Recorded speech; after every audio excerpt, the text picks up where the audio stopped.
Class of mathematics. I am Asifa Jamil. Last class हम लोग ये क्वेश्चन कर रहे थे, एग्जाम्पल नंबर सेकंड जो हम लोग कर रहे थे उसमें क्वेश्चन नंबर 17 हम लोग किए थे। आई थिंक क्वेश्चन नंबर 17 कुछ अपलोड हो पाया था, कुछ रहता रिमेनिंग रह गया था। ठीक है, रिकॉर्डिंग तो हुआ था लेकिन अपलोड नहीं हो पाया था। तो आई थिंक एक बार फिर से समझ लो, ये क्वेश्चन ऑलरेडी लिखा हुआ है और आज संडे था इसलिए आज ये क्लियर नहीं हुआ, तो लिखा हुआ इसको फिर हम क्या करें, इसी को बता देते हैं, फिर हम लोग आगे बढ़ते हैं। क्लियर? तो देखो क्वेश्चन क्या बोल रहा था, क्वेश्चन हम लोग समझ चुके हैं, लास्ट वीडियो में ये क्वेश्चन हम लोग समझ चुके थे। क्वेश्चन नंबर 17 है। क्लियर? प्रूफ करने बोल रहा था AD is equal to PM and AB is equal to PQ। ये हम क्लियर करवा दिए थे, यहां तक कि आई थिंक लास्ट वीडियो में क्लियर हो गया था। क्लियर? तो ये अगर क्लियर हो गया था तो यहाँ पर हम देखे थे कि triangle ABD similar to triangle PQM हम लोग कर लिए थे। तो अगर ये दोनों ट्रायंगल सिमिलर है तो यहाँ से हम लिख सकते हैं AB by PQ is equal to BD by QM is equal to AD by PM। ये हम लोग कर लिए। क्लियर? अब यहाँ से देखो, यहाँ से अगर देखना AC by PR, AC क्योंकि हम लोग को जाना है इस वाले ट्रायंगल के अंदर, इस दोनों ट्रायंगल के अंदर जाना है। अब हम लोग AB by PQ, AB by PQ, तो AB by PQ की जगह पर हम AC by PR यूज कर सकते हैं। तो AB by PQ की जगह पर AC by PR हम लोग यूज कर लिए is equal to AD by PM is equal to AD by PM। ये AD हो गया, ये PM हो गया, तो ये दोनों ट्रायंगल क्या हो गए, सिमिलर हो गया। तो हम लोग लिख सकते हैं triangle ACD similar to triangle PRM, यानी ACD ये ट्रायंगल सिमिलर टू ये ट्रायंगल। क्लियर? अब ये दोनों का ट्रायंगल सिमिलर है तो यहां पे बोल सकते हैं हम लोग, देखो AC by PR first second AC by PR is equal to CD by RM is equal to AD by PM। तो ये किए हम लोग किए। अब हम लोग को देखना पड़ेगा कि प्रूफ क्या करने बोल रहा है। प्रूफ करने बोल रहा था AD by PM is equal to AB by PQ। तो AD by PM यहाँ पर ले आए AD by PM। तो AD by PM के सामने क्या आना चाहिए, AB by PQ। तो यहाँ से AD by PM is equal to AC by PR, AD by PM is equal to AC by PR, और AC by PR जो है AB by PQ के इक्वल है, या AC by PR क्या है, AB by PQ के equal है। तो AC by PR को हम रिप्लेस कर दिए AB by PQ और AD by PM इक्वल हो गया। ये फ्रॉम इक्वेशन फर्स्ट। ये तो हम लोग को प्रूफ करना था। क्लियर? तो लास्ट क्लास हम किए थे लेकिन अपलोड नहीं हो पाया था, जिसको नहीं समझ आया वो देख लो, लास्ट क्लास वाला वीडियो देख लेना। ठीक है, नेक्स्ट हम लोग बढ़ते हैं आगे।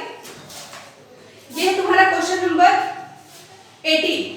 Verify gx x cube minus 3x plus 1 in a factor of px is equal to x का power 4 minus 4x cube plus x square plus 3x plus 1 और not, यानी बोल रहा है वेरीफाई करो कि x cube minus 3x plus 1 से अगर px को डिवाइड करेंगे क्या ये इसका फैक्टर है या नहीं।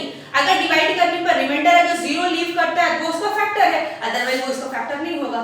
तो ये तो तुम याद हो, डायरेक्टली हम लोग क्या डिवीजन मेथड यूज कर लेते हैं। ठीक है, और देखते हैं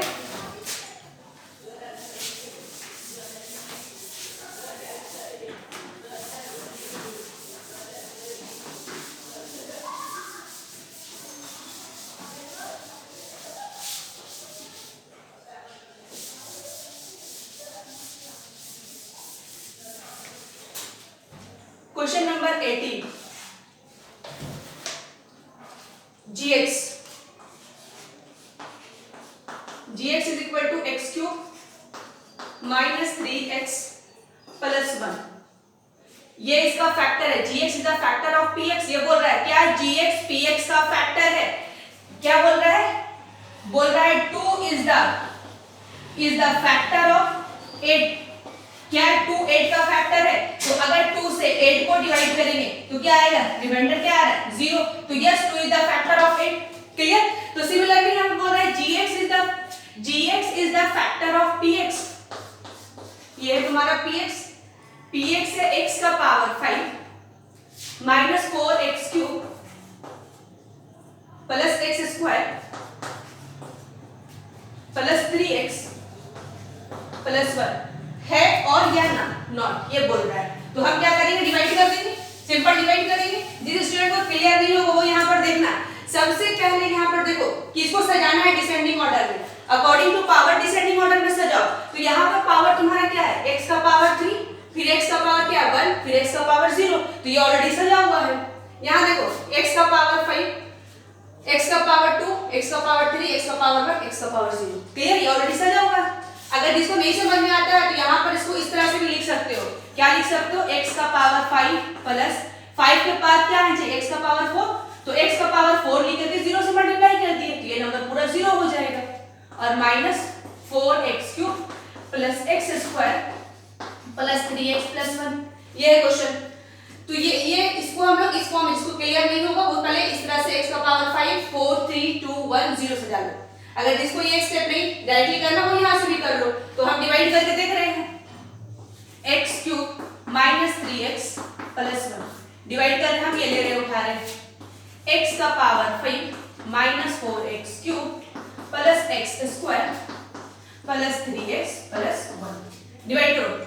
बोलो x³ को कितने पर डिवाइड करें? x का पावर 5 है, बोलो x² से तब ना आएगा x² into x³ into x² क्या होगा? बेस सेम होता है, पावर क्या होता है? ऐड होता है ना। तो 3 प्लस 2 5 6 नहीं होगा, तो ये क्या हो जाएगा? x का पावर 5। अब यहाँ देखो 3x into x² that is 3x³ क्या हो जाएगा?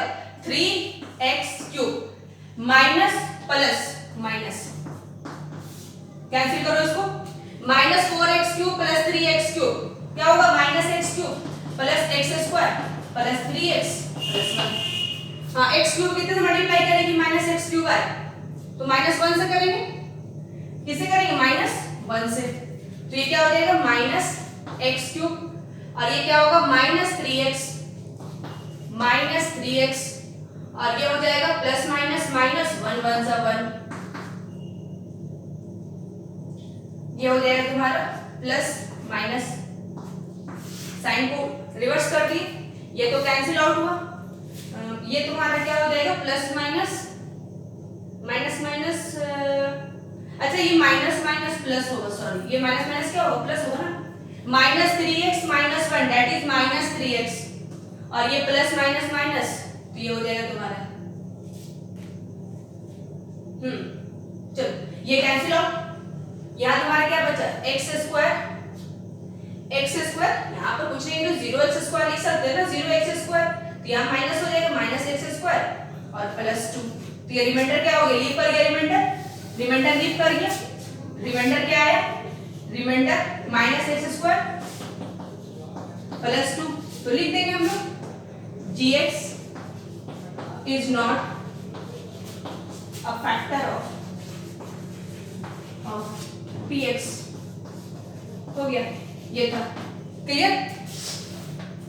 ये था तुम्हारा क्वेश्चन नंबर 18। क्वेश्चन नंबर 19 देखो, ये रैशनल नंबर से डाला है। Prove that √3 is an irrational number. ये 100% क्वेश्चन आता है। एक क्वेश्चन आता है prove that √3 is an irrational number, prove that √2 is an irrational number. तो सैंपल पेपर जब 1 हम लोग कर रहे थे सीबीएसई का सैंपल पेपर, वहां पर भी एक क्वेश्चन हम लोग किए थे। तो यहाँ पर एक क्वेश्चन 3 मार्क्स में पूछता है, इसलिए हमेशा इस पर तुम्हारा इसको तुमको प्रैक्टिस तो करना ही पड़ेगा, ठीक है। तो और देख लेते हैं √2 is an irrational number.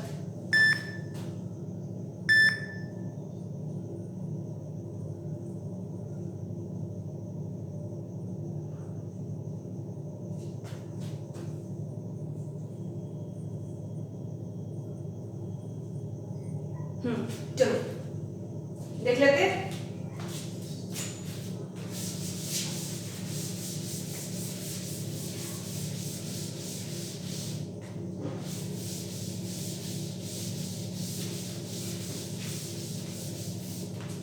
Question number 19 है,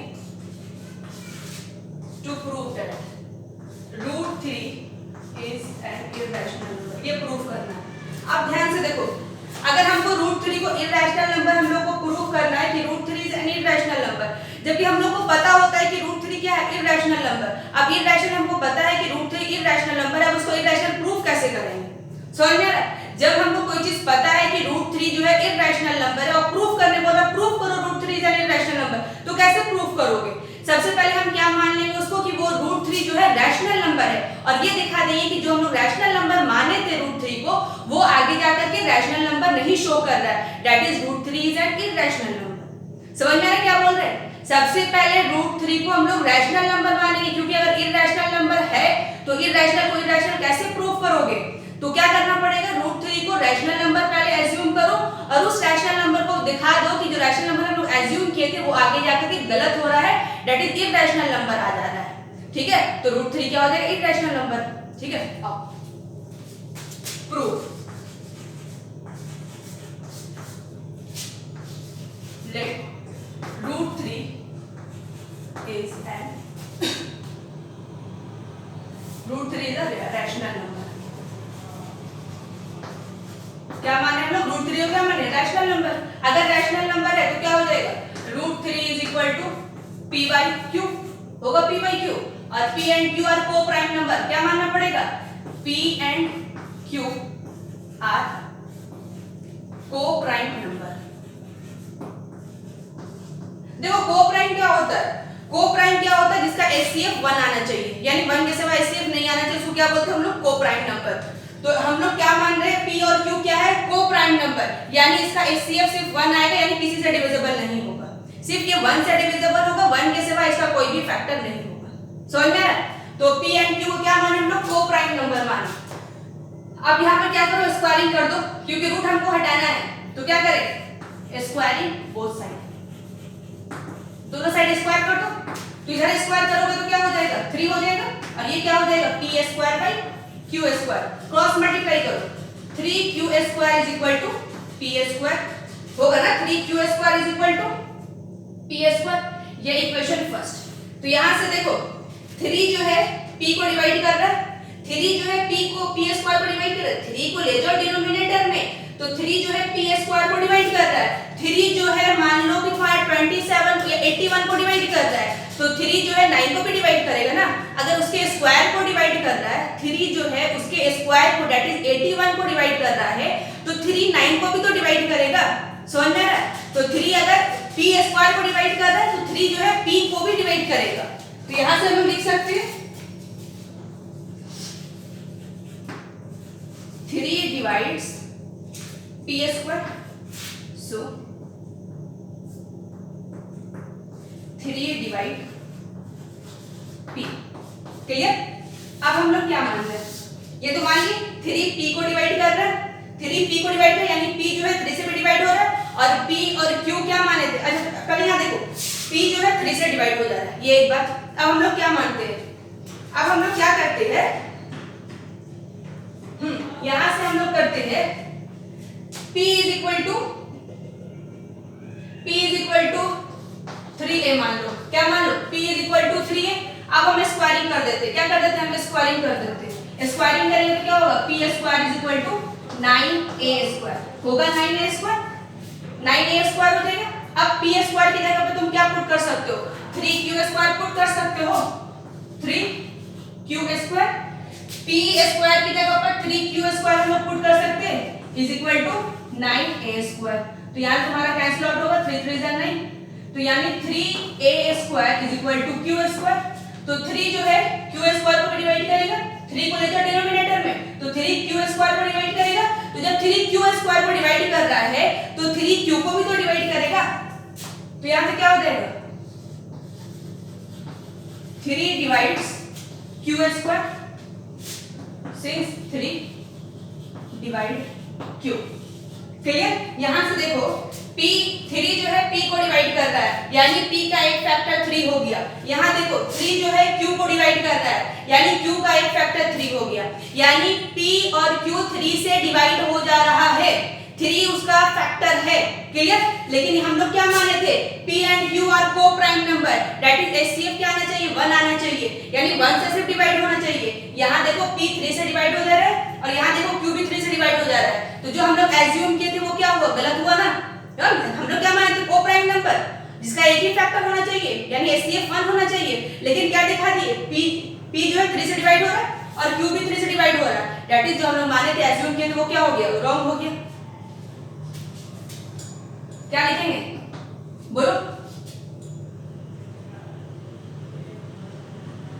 अब इसको लैंग्वेज लिख दो खाली। लैंग्वेज में क्या लिखोगे?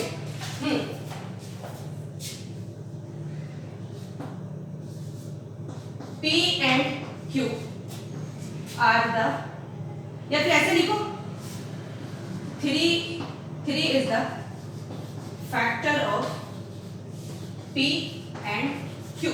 3p और q का फैक्टर है, hence our assumption is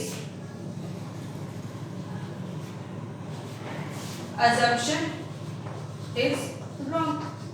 जो हम लोग assume किए थे वो क्या हो गया, wrong हो गया. So √3 is an irrational number. यही तो प्रूव करना था. क्लियर? तो ये हम लोग को प्रूव करना था. समझ में आ गया? चलो ये था क्वेश्चन नंबर 19. क्वेश्चन नंबर 20 देखो. हाँ, क्वेश्चन नंबर 20 देखो. In triangle ABC A is 1, -4, E is 0, -1, D is इतना 2, -1 are the midpoint of AB and AC. Calculate the area of triangle ABC. ठीक है, मिड पॉइंट हम लोगों का दिया हुआ है, AB और AC का तुम्हारा मिड पॉइंट दिया हुआ है और फाइंड करना है calculate the area of the triangle ABC. चलो देखते हैं. थोड़ा स्पीड तेज रखना, हमको थोड़ा समझाने में टाइम लग रहा है. ठीक है, एग्जाम में थोड़ा स्पीड रखना और टाइम को मैनेज करना. बस क्वेश्चन नहीं छूटेगा. और वैसे भी तुम लोग को मैथ्स में और टाइम मिल गया. 14 मई को होने वाला था. अब तुम्हारा 2 जून को एग्जाम है मैथ्स का. ठीक है ना. अब तो 100% तुम लोगों का 100 मार्क्स आना चाहिए. Question number 20. Triangle ABC.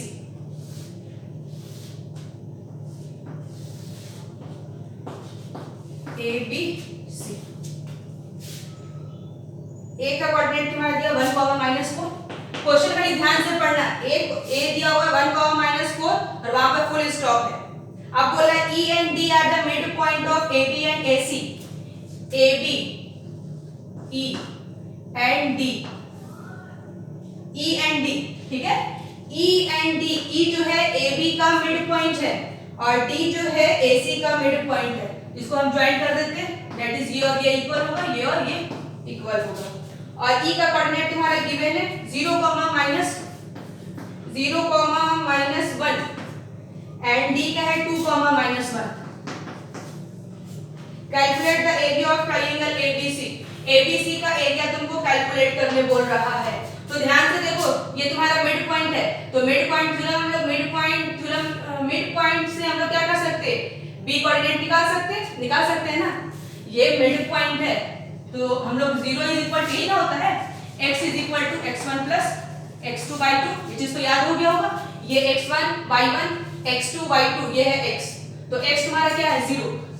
0 is equal to इसका कोऑर्डिनेट हम क्या मान रहे हैं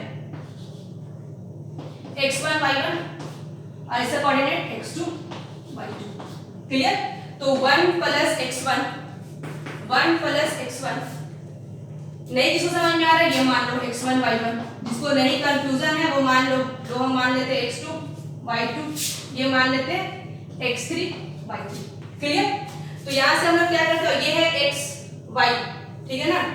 तो x is equal to x1 plus x2 that is 1 plus x2 by 2. ये क्या हो जाएगा 0. 2 0 द 0 1 प्लस x2. तो x2 is equal to -1. Similarly y निकालो. -1 is equal to -4 plus y2 cross करो. -2 प्लस 4 ये उठा दिए -2 और +4 इज इक्वल टू y2. तो y2 इज इक्वल टू 2. तो ये कोऑर्डिनेट क्या हो गया -1, 2. क्लियर. अब इसका निकालते हैं हम लोग coordinate. 2 is equal to 1 plus x3 by 2. 4 - 1 is equal to x3. तो x3 इज इक्वल टू 3. ये हो गया तुम्हारा 3. और ये क्या हो जाएगा तुम्हारा -1 is equal to -4 plus y3 by 2. -2 plus 4 is equal to y3. ये -2 और उठा गया लेफ्ट साइड +4. तो क्या हो जाएगा 2. That is y3 is equal to 2. Coordinate हम लोग फाइंड कर लिए. क्लियर. अब हम लोग को ट्रायंगल फाइंड करना है. क्या फाइंड करना है, एरिया ऑफ ट्रायंगल ABC. तो एरिया ऑफ ट्रायंगल ABC का फार्मूला क्या होता है, याद हो गया. और ट्रायंगल इसको ट्रायंगल के एरिया ऑफ ट्रायंगल दो मेथड हम लोग यूज कर सकते हैं. या तो तुम डिटरमिनेंट्स मेथड लगा लो। डिटरमिनेंट्स मेथड ऑलमोस्ट स्टूडेंट को 10 में आ जाता है, ठीक है। जिसको नहीं आता वो तुम्हारा फॉर्मूला यूज करो, लेकिन डिटरमिनेंट्स मेथड ज्यादा आसान होता है। तो और फॉर्मूला ही बता देते हैं। एरिया ऑफ ट्रायंगल एबीसी क्या होता है फॉर्मूला? हाफ, यहां लिख रहे हैं हाफ मॉड। मॉड क्या होगा? x1 y2 minus y3 plus x2 y3 minus y1 plus x3 y1 minus y2। Mod इसीलिए देते हैं ना, देखो मॉड क्या करता है ना कि अंदर अगर हम लोग सॉल्व कर रहे हैं ना मॉड के अंदर, मान लो तुम्हारा -32 आया तो मॉड के अंदर ये वैल्यू पुट की और सॉल्व किए, तो अगर मॉड के अंदर -32 आया तो मॉड क्या करेगा, उसको मॉड क्या करता है, सारे नेगेटिव को क्या कर देगा, पॉजिटिव में चेंज कर देगा। चलो यहां से हाफ x1 बोलो 1 y2 और ये है y3, तो x1 1 2 माइनस 3 सॉरी 2 माइनस 2। यहां से ध्यान से देखो ना, यहां लेते ये x1 लिए, फिर हमको क्या लेना पड़ेगा 2 माइनस 2, y2 ये है 2 माइनस 2 प्लस x2 बोलो -1, यहां plus minus -1, y3 minus y3 क्या है 2 माइनस y1 क्या है -4, तो ये माइनस और वो माइनस माइनस क्या हो जाएगा +4, ठीक है। यहाँ पर देखो ना y3 क्या है 2 माइनस y1 क्या है माइनस और y1 क्या है -4, दैट इज माइनस क्या होगा प्लस हो जाएगा, प्लस x3 बोलो क्या है, x3 बोलो 3, हाँ y1 माइनस y2 क्या है 2, मॉड दे दो, क्लियर। यहाँ थोड़ा सा हटा देते हैं, यहाँ पर 2,3 यहाँ से हटा देते हैं, वैल्यू तो पुट कर दिया, अब सॉल्व करना है।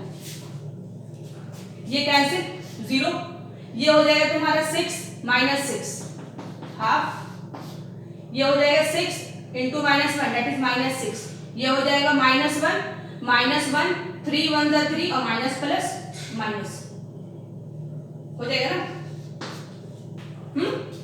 हाफ। यहां से देखो ये होगा 6 इंटू 1 6 और ये माइनस है तो -6 हो गया, ये क्या हो गया -1 into 3 that is -3, -6 into -3 that is -9 और मॉड क्या करेगा प्लस में निकालेगा इंटू 9,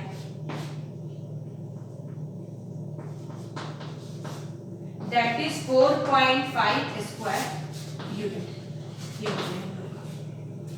क्लियर। ये था हम लोग का क्वेश्चन नंबर 20। क्वेश्चन नंबर 21 देखो, 2 number are in the ratio 5:6. If 7 is subtracted from each, then their ratio becomes 4:5. Find the number. दो नंबर का रेशियो तुम्हारा गिवन है, क्या गिवन है 5:6. If 7 is subtracted from each, यानी दोनों में हम 7 को सब्ट्रैक्ट कर रहे हैं, तो रेशियो बिकम्स क्या हो जा रहा है 4:5. Find the number.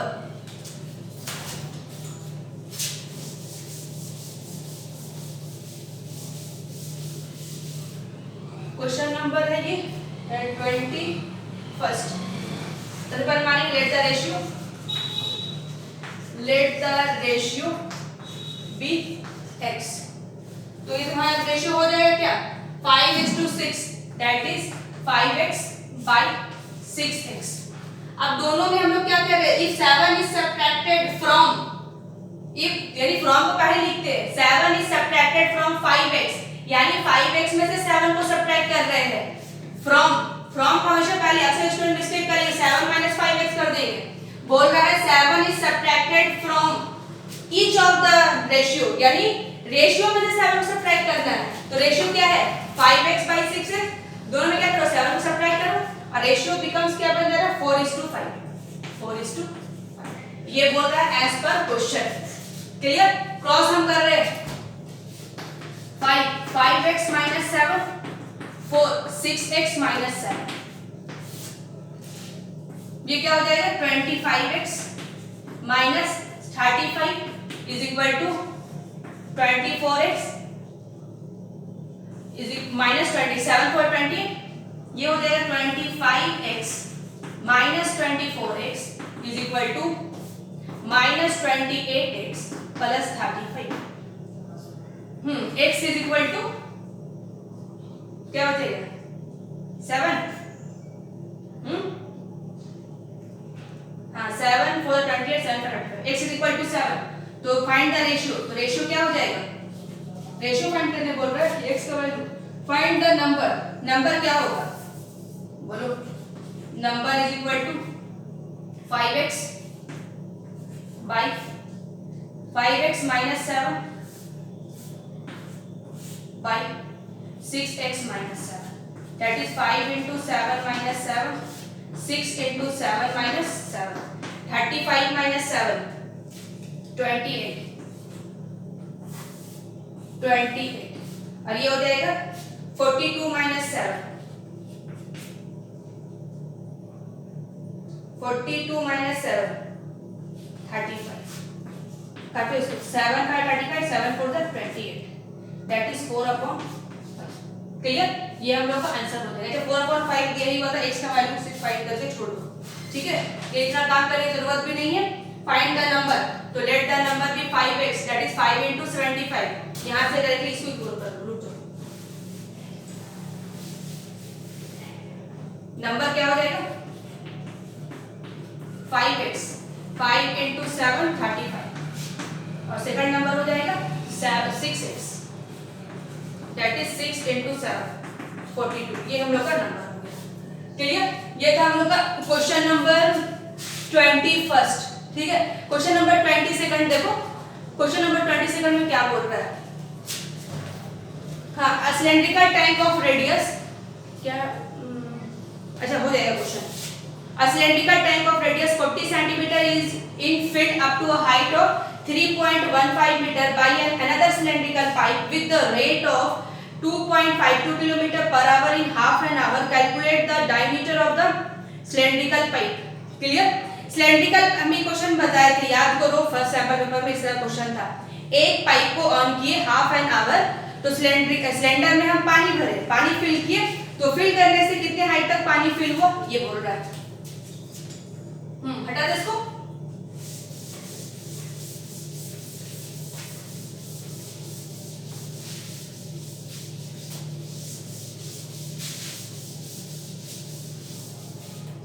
ये क्वेश्चन नंबर 20 से, ये मान तुम्हारा पाइप है, ये सिलेंड्रिकल पाइप है,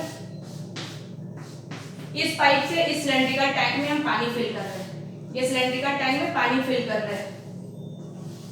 तो ये सिलेंड्रिकल पाइप का तुम्हारा सिलेंड्रिकल टैंक का दिया हुआ है, आर दिया हुआ है 40 सेंटीमीटर, और पानी हाफ एन आवर तक इससे ऑन रखे हैं। तो कितने हाइट तक पानी इसमें गया है, कितने हाइट तक गया है पानी, h is equal to 3.15 metre, 3.15 metre height तक गया है। और इससे पाइप से पानी भर रहे हैं, और पाइप में जो पानी फ्लो कर रहा है किस रेट से फ्लो कर रहा है, 2.52 kilometre per hour. Last class जो क्वेश्चन करवाए थे मीटर पर सेकंड का क्वेश्चन, तो बताओ कि इसका डायमीटर क्या है, आर निकालने बोल रहा है। क्लियर, तो यहाँ पर हम लोग देखे थे कि अगर मान लो कि हाफ एन आवर तक पानी टैप से फ्लो कर रहा है, तो हाफ एन आवर कितना, हाफ एन आवर अगर पानी मान लो पाइप से 1 मीटर क्यूब पानी फ्लो किया, तो टैंक में कितना पानी फिल होगा, 1 मीटर क्यूब पानी फिल होगा। अगर मान लो कि इस टैंक में 1 मीटर क्यूब पानी फिल किए, तो पाइप से कितना पानी फ्लो किया होगा, 1 मीटर क्यूब फ्लो किया होगा। तो यहाँ से हम क्या करेंगे, हाफ एन आवर में कितना पानी फ्लो किया है, तो is equal to half an hour में टैंक में कितना पानी फुल हुआ है। ठीक है, तो volume of the cylindrical pipe in half an hour is equal to volume of the cylindrical tank. Clear, तो यहां से हम देखते हैं कि एक घंटे में कितना पानी फ्लो कर रहा है, 2.52 किलोमीटर। तो हाफ एन आवर में कितना पानी फ्लो करेगा, या फिर ऐसे देखो, ऐसे देखो, एक घंटा कहने का मतलब है 60 मिनट। 60 मिनट में कितना पानी फ्लो किया है, 2.52 इंटू 1000 मीटर पानी फ्लो किया है। 60 मिनट में इतना मीटर पानी फ्लो किया होगा, तो यहाँ से डिसमल हटाओ, 1 2 1 2 दैट इज 60 मिनट में कितना मीटर पानी फ्लो किया है? 2520 मीटर पानी फ्लो किया है। तो 1 मिनट में कितना पानी फ्लो करेगा? तो 2520 अपॉन 60 इतना मीटर। तो पानी कितने देर तक हम ऑन किए हुए? Half an our, that is 30 minute तक हम पानी फ्लो करवा दें। तो 30 मिनट तक पानी कितना फ्लो करेगा? 252 upon 6 into 30 metre, 6 5 30, that is 252 into 5 metre. तो यहाँ पानी ऐसे फ्लो कर रहा है, ध्यान से देखो, ये पानी ऐसे फ्लो कर रहा है। तो फ्लो कर रहा है 252 इंटू 5 मीटर फ्लो कर रहा है। तो ये इसका लेंथ दिया हुआ है, लेंथ कितना दिया हुआ है? 252 इंटू 5 मीटर दिया हुआ है, ठीक है। तो ये तुम्हारा लेंथ दिया हुआ है। तो लेंथ अगर सिलेंड्रिकल लेंथ को अगर ऐसे अगर तुम वर्टिकली खड़ा करोगे तो वो लेंथ तुम्हारा क्या बना देगा? हाइट, दैट इज हाइट तुम्हारा ये दिया हुआ है। हाइट तुम्हारा क्या दिया हुआ? Height of the cylindrical 252 into 5 metre, clear. अब हम लोग को पता है कि volume of cylindrical pipe is equal to, ये R40 है, तो यहां हम लिख देते हैं R40। 40 सेंटीमीटर है, 40 आई थिंक सेंटीमीटर है, ये तुम्हारा सेंटीमीटर। तो volume of the pipe is equal to volume of cylinder. Volume of the pipe क्या होगा? Pi R square H, small h लिख रहे हैं, ठीक है। और यहाँ pi R square H, pi cancel करो, ये R फाइंड करने बोल रहा है, R स्क्वायर। H तुम्हारा क्या है? 252 into 5 metre, 252 into 5 metre equals to, ये R है तुम्हारा 40 centimetre, that is 40 by 100 into 40 by 100, ये है तुम्हारा मीटर इंटू मीटर। और ये हाइट है तुम्हारा 3.15 मीटर। तो मीटर इंटू मीटर क्यूब, और ये हो गया तुम्हारा मीटर। ये मीटर कैंसिल हो जाएगा, स्क्वायर में बचेगा, यहाँ तुम्हारा 100 हो जाएगा, क्लियर। अब यहाँ से R निकालना, ले जाओ डिनोमिनेटर में, R square is equal to 1 2 1 2, clear. 4 into 315, इसमें उड़ा दिए, 4 into 315, 4 into 315 by 100 into 100, 100 into 100, और ये कहाँ जाएगा? डिनोमिनेटर में जाएगा। 252 इंटू 5। अब कैंसिल आउट करो, कैंसिल आउट करेंगे क्या हो जाएगा? 5 से 5 6 30, ठीक है। 5 से 30 और 5 3 50, 9 से काटो, 3 से काटो, 3 9 से अगर लोग कैंसिल करेंगे क्या हो जाएगा? 9 2 जा 18, 19 20 21 22 23 24 25, ठीक है। 72, 9 5 9 7 है ना, 9 7 क्या हो जाएगा?